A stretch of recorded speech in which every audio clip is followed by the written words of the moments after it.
राधे राधे, हरे कृष्णा, वर्षा राधिका अनमोल channel में आप सभी का स्वागत है। आज की वीडियो की हम अपनी बाल राधा रानी की घर में सेवा कैसे करें और इनकी सेवा का क्या नियम है और किन किन चीजों को और किन बातों का हमें ध्यान रखना चाहिए राधा रानी की सेवा करते हुए। पहले हम जान लेते कि हमारी राधा रानी की सेवा करते हुए हमें क्या दिनचर्या रखना चाहिए। तो आप सभी सुबह उठकर स्नान आदि करके मंदिर में आकर राधा रानी और ठाकुर जी को उठाकर उन्हें पहले पानी पिलाना चाहिए। पानी पिलाने के पश्चात फिर हमें ठाकुर जी को और श्री जी को स्नान करवाना चाहिए। पहले हमें श्री जी को स्नान करवाना चाहिए, फिर हमें हमारे ठाकुर जी को स्नान करवाना चाहिए। अगर आप राधा रानी और कान्हा जी को रोज स्नान नहीं करवा सकते तो आप एक दिन या 2 दिन छोड़ के भी स्नान करवा सकते हैं ठाकुर जी और श्री जी को। मैं सर्दियों में ठाकुर जी को रोज नहीं नहलाती और श्री जी को मैं 1 दिन या 2 दिन छोड़ के ही ठाकुर जी और श्री जी को स्नान करवाती हूँ। सबके अपने अपने भाव है। मैं ठाकुर जी और श्री जी को 2 दिन या 1 दिन छोड़ के इसलिए नहलाती हूँ सर्दियों में, क्योंकि बच्चों को भी रोज नहीं नहलाते हैं सर्दियों में, उनको 1 दिन और 2 दिन छोड़ के ही नहलाते हैं। मैं इनको बच्चों की तरह ही सेवा करती हूँ ठाकुर जी और श्री जी की। स्नान कराने के बाद फिर आप ठाकुर जी और श्री जी का अच्छा सा श्रृंगार कीजिए, उन्हें वस्त्र आभूषण आदि पहनाइए।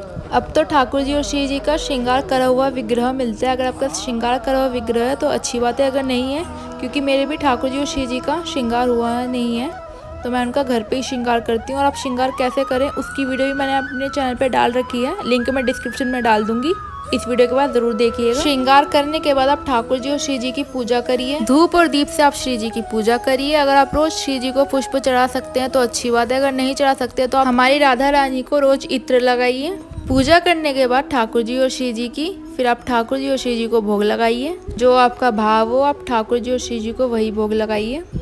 राधा रानी और कान्हा जी को चाय और कॉफी का भोग नहीं लगता। भोग लगाने के बाद फिर आप ठाकुर जी और श्री जी को दोपहर के टाइम पे विश्राम करवा दीजिए। फिर आप 4 बजे ठाकुर जी और श्री जी को उठाकर उन्हें कुछ भोग लगा दीजिए, जो आपका मन करे वही चीज का। फिर आप शाम के टाइम पे 6:30 से 7 बजे के बीच में ठाकुर जी और श्री जी की जैसे आप आरती करते हैं पूजा करते हैं वैसी करिए।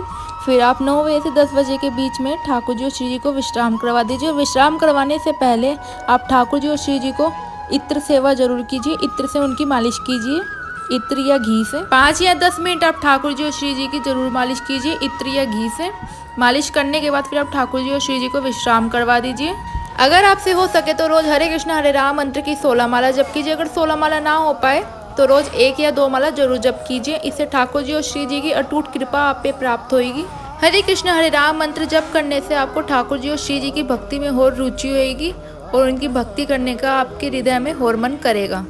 आप पूरा दिनचर्या ऐसे रख सकते हैं बाल राधा रानी की सेवा करते हुए। मैंने आपको पूरी डिटेल में बता ही दिया कि ठाकुर जी और श्री जी की सेवा कैसे करें। आई होप आपको समझ आ गया होगा कि बाल राधा रानी की सेवा हम घर पे कैसे करें।